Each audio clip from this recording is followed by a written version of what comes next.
This afternoon we have Travis Tice, Joey Lombard, and Brock Mogensen with us here for the press conference. We'll open it up for questions.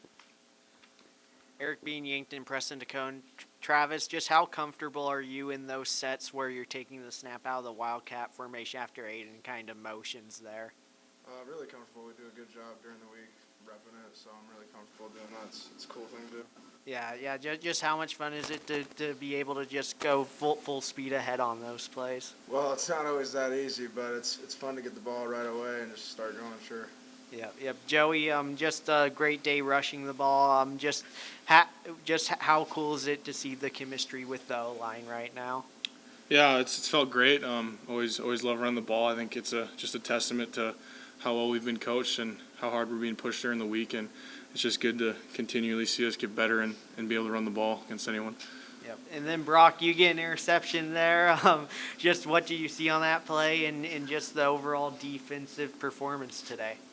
Yeah, so that play, I guess we were kind of in like a spy situation, and shout out to Brendan Webb. He tipped it, and it was kind of fell right in my hands. Probably the easiest pick anybody could get, but I think we got a lot of stuff to still work on the defense. What we showed today, there's a lot more we can do better at. That explosive play probably shouldn't have happened, but we just got to keep working, keep going ahead. A lot to improve on. Travis, Jacob Nielsen, Mitchell Republic. You got your career high today, and it almost, from my point of view, I looked down. I was like, he's got almost 200 yards. Like, it almost felt easy, just the way your guys' offense was going today. Just talk a little bit about that and just how you guys were able to just put a complete game together. It wasn't always easy. It's obviously all on the O-line, impossible without them. So they did a good job today. We're going to do better in the next week. Joey, you guys have had some attrition issues on the O-line. How would you feel like you guys have been able to combat that and just kind of develop as a unit? Well, it helps when you got guys in the two deep that are pushing the starters every day and just getting to come out and compete every day at practice. I think we truly believe that, the next gap mentality is there, and if one of us goes down, we're rolling as a unit, 5 guys deep. So. And Brock, it just, you guys, especially at home, have been lights out this year defensively. I mean, this was the first game giving up a touchdown at home. Just what's the mentality of this defense to be able to kind of deliver a high-level performance every week? Yeah, one thing we really keen on is doing our 111th, so each guy doing their main job, not allowing explosives and fitting the run game up.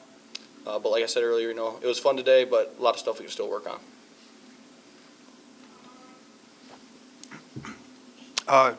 Joey and Travis, it felt like the line was at least consistently opening up holes that Travis, you were at least getting to the second level kind of on your own before contact. How much is that kind of an emphasis or kind of game plan to at least get Travis in a situation where he's kind of one-on-one with linebackers? I'd say we have a run emphasis every week, and that's an emphasis to get any running back to the second, third level without being touched, and it's nice when that happens. That's how explosive plays happen, so it's definitely an emphasis. Yeah, I think a lot of times going into the week, our game plan, we know if we do our job and we move the guys that we're supposed to move, there's going to be holes, and we're going to make second level and third level players have to make tough tackles on our really good backs. So we know going in that we just do our job. It's going to go that way. Yep, and then that kind of plays into when you get the lead, the game really slows down, and I think the last couple of games, I think you only had 3 drives in the second half or something like that. So how comfortable are you guys to kind of grind out those late minutes and keep the clock moving and move the chains? I'd say that we call those like character drives. Like everyone knows we want to run the ball, and that's what we hang our hat on. We love those situations where we're up and they know we're running it, and we run it anyways. I think as an offensive lineman, that's the only place you'd want to be in a game. So. Yep. And Brock, it seems like everybody keeps engaged. Like the defense is very engaged when the offense is on the field, and vice versa. So, how much are you guys kind of feeding off of each other, and how much is kind of the improvement on both sides of the ball, like kind of feeding everybody? Yeah, it's huge to feed off each other. When offense makes a big play, we're getting excited for them, and I think when we're on defense, we make a big play, they get excited for us. So I think that's one thing. And then every day just competing at practice against each other, I think that brings a lot of brotherhood into our team, and that we're able to cheer for each other on the game. I mean, we're talking about scheme and stuff like that, but you always know if something good happens, and we're trying to bring that energy every week. Jonathan Fernandez, Argus leader. I had a D-Day question for you guys. Just how big of a boost does it provide you guys when you have a crowd like that in attendance? Yeah, we love our fans. The energy was great today, and I mean every week doing stuff like the Kyle Walk and just kind of seeing the atmosphere build up. We love playing in front of our fans. They were loud today, and it definitely makes a difference in the game. How would you say it kind of translates on the field for you guys? Defense, especially at home games, when the crowd's getting loud and stuff like that, the offense can't communicate very well. And I think we do pretty good job communicating on defense. So I think that the fans out there getting loud on third downs, second and long, situations like that, it kind of throws the offense off a little bit. And then leading into this game, I think you guys had scored on like 8 of your last 9 drives on offense. Is that like a point of pride for you guys on offense, like getting points every time you guys go down? I'd say that's a huge emphasis. We want to be efficient with our drives, and scoring every time is very efficient. So, Yeah, I mean every time we take the field, our goal is to get 7. That's what we do. That's our job. That's why we're here. So we want to go down and score every drive, and we've had some success lately. And then leading into that North Dakota State game, your coach mentioned just wanting to be explosive on offense. I'm wondering how much of an emphasis that's been since then or just throughout the season, because you guys had a few explosive plays today. I mean, we already talked about getting to the second and third level untouched, and that's a huge emphasis, and that makes explosive plays. So, Yeah, it's just everyone does their job. We work together, communicate, execute, and the big plays come. Happy D-Days to everybody. It's a good win. It was nice to have a good crowd.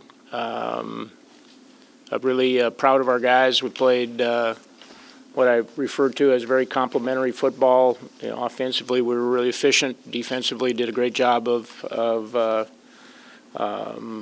keeping them from driving the football, and our kicking game did a good job helping with field position. So, we're getting better. Again, I said this last week at North Dakota State. I thought we showed some improvement. I think there were some areas where we showed improvement today, and that's got to continue to be our goal as we head into the meat of the Valley schedule. All righty, we'll open it up for questions. Coach, just that first drive was really efficient, but the second drive, you get that 11 seconds at the end of the first quarter to get a chunk play there. Just what was the emphasis made on getting those chunk plays after having that opening possession where you were able to take a lot of time off the clock? Yeah, I think Coach Davis, our offensive staff, they had a nice plan. It's first half we were really probably as mixed as we have been, with run pass, and thought we were really efficient moving the football. We converted some third downs. We were 6 of 10 on the day. We knew going into the game that was going to be one of the really important statistics, and we were 60% on third down conversions and held them to 2 of 8. That's really good football, and that means they're off and we're on, and that's where you want to be able to put points on the board. We've done a good job when we've gotten the ball in the red zone, scoring touchdowns. Got a little bit of a break there with the one penalty that gave us a first down after we had gotten ourselves off schedule. But like the way our team's playing right now. Yeah, and just after 38 plays last week, is there really an ideal number of plays, or is it just really solely based on who the opponent is and all those things? Yeah, I'd take 2 plays if it wins the football game. But obviously we controlled the football today. We put some longer drives together, and we're going to run more plays. Last week we hit a couple of big plays, shorter drives. The thing that we did today is we didn't let them, particularly in the second half, hold the football at all. And as a result, we had the football, majority of the time in the second half, it seemed like. And then just the big fumble there as Murray State tries to make it a 1-score game. Just how big of a momentum shift was that play? Yeah, I think that was a huge play. It was a big hit. They were headed into the end zone. Could have made that game, a real dogfight down the stretch. And one of the things when you make a big play like that, it was the momentum really flipped, and we were able to put a big drive together there, and the next thing you know, the game's completely separated. So momentum plays are important in football for sure. Coach, Aiden Bauman completed passes to 7 different receivers. Was that a point of emphasis to kind of spread it out to more guys this week? Well, we needed to get some other guys involved offensively besides just Carter and Jack and J.J. Galbraith, and so it was good to see Tristan Mashad have a nice day. Had a couple of contested catches, but Aiden's playing well. He's making good decisions with the football. No turnovers again for us as a football team today, and he's doing a good job. I talked to him. I kind of give him the nickname of a game manager. He's more than that. He's a guy that is leading our offense, making good decisions with the ball, and doing the things we need him to do to win. Coach, you spoke on Monday about how there can't be any letdowns this week after your exciting win last week, and really, there was absolutely no letdowns whatsoever. What does that say about your team and their focus and preparation? It shows maturity. We had some guys today. Joey Lombard didn't practice all week. You guys just talked to him. He didn't practice all week. He was nursing an injury from last week. For him to step in and play the way he did, we're missing Nate Thomas. Nate's been battling an injury that we had him dressed today, but honestly, he's not been 100% all week, so it was good to see a guy like Charles Pierre step up and do some really good things running the football with both Nate and Mike Mansoray down for the game today. And that's been exciting too, to see guys when their number's called step up, and we had a lot of those guys today.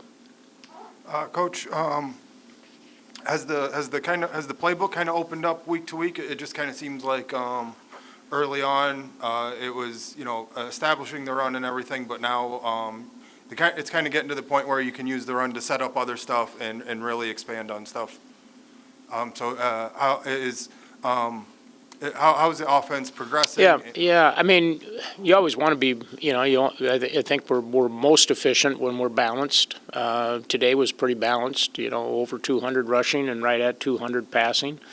There's days when you don't need to be balanced. Like the Lamar game was an example of that, where we were running the ball so effectively we weren't going to throw it. But obviously, against a better defense today, we had to be more balanced and. Honestly, the run game, I think we finally wore them down a little bit there in the fourth quarter. They had to play a lot of defensive snaps, and credit to our guys up front, credit to our backs. We were really able to control the fourth quarter there with keeping the ball going and defensively doing a good job getting them off the field. Was that maybe a little bit of a difference maker that your defense was maybe a little fresh in the late stages of the game because the offense was on the field so much? No, I think part of it was put them in a position where they had to throw the football, and we had a lead, 2-3 score lead there in the fourth quarter, and the only way they're coming back is to throw the football. And defensively, we got nice, did a nice job when we got them into those situations where we had to throw. We, forced another turnover there towards the end of the quarter to set up a short field position, and we took advantage of that one and put it in the end zone as well. Coach, early in the season, a lot of the emphasis was put on getting the running game going, and that certainly has happened over the last couple of weeks. And now you mentioned complementary football on the offensive side and what the defense has done over the last few weeks. As you look ahead in playing Youngstown State next week here at home, is there anything specifically that you are really looking for and looking to tune up as you go into that matchup? Well, I think you're always going to find things that you can be better at. We get into the Valley schedule. Youngstown's a team that's been scoring a lot of points. They've got a very talented quarterback. They've been throwing it as well as running it, so they're going to be a real test for us defensively. And Offensively, we're going to have to continue to be balanced because as you get into the Valley schedule here, we're going to play some really good defenses that are going to force you to be that way. So we'll keep working at those things. But the thing I'm pleased with is we've been a better football team every week, and we still got a ways to go, which is fun. Hey, Coach, Jonathan with the Argus Leader. We've talked about Tice and his career game today. Was there something you saw in the run game defense that you kind of wanted to exploit, or what do you think kind of led to that today? I don't think it's something that we wanted to exploit. We felt like we could have some success running the football in certain schemes. And, Travis Tice does a lot for our football team. I mean, he had 26 carries today, which is a lot, and 190 yards. But I'm telling you, on a lot of those runs that Charles Pierre had and some of those passes that Aiden completed, Travis Tice blocked somebody. That was a big part of that play. And that's the kind of unselfish player that he is. That he'll probably be hypercritical of himself, honestly, and say that he should have been better today. Running the football, when you got leaders like that are going to play unselfish football and play at a high level, you got a chance to be a really good team. And in the second quarter, there was that Tice 25-yard rushing touchdown that got brought back, and then I think you guys had like another penalty after that. I'm just curious if you were frustrated at all with the penalty calls, and also just wanted to ask like what kind of led to those. No, I'm frustrated that we didn't execute. With the one penalty, we got called for a hold on the perimeter. We really didn't need to hold the guy. We haven't had a lot of penalties. We haven't been making a lot of mental mistakes, and so when you make a few of those, you'd like to have them back. But we made enough plays to overcome the handful of mistakes that we made. And then with the crowd you guys had tonight, did you notice like an increased level of intensity or joy out there tonight? Well, it's great to have energy in the building. I still saw a few open seats. Hopefully we can get those filled for next weekend too. But it's great to have a supportive crowd. Our guys, our guys feed off that energy in the dome. We talked about that, a lot this week, that we were going to have a building that was going to have a lot of energy in it, and thought our guys came out and played with a lot of energy.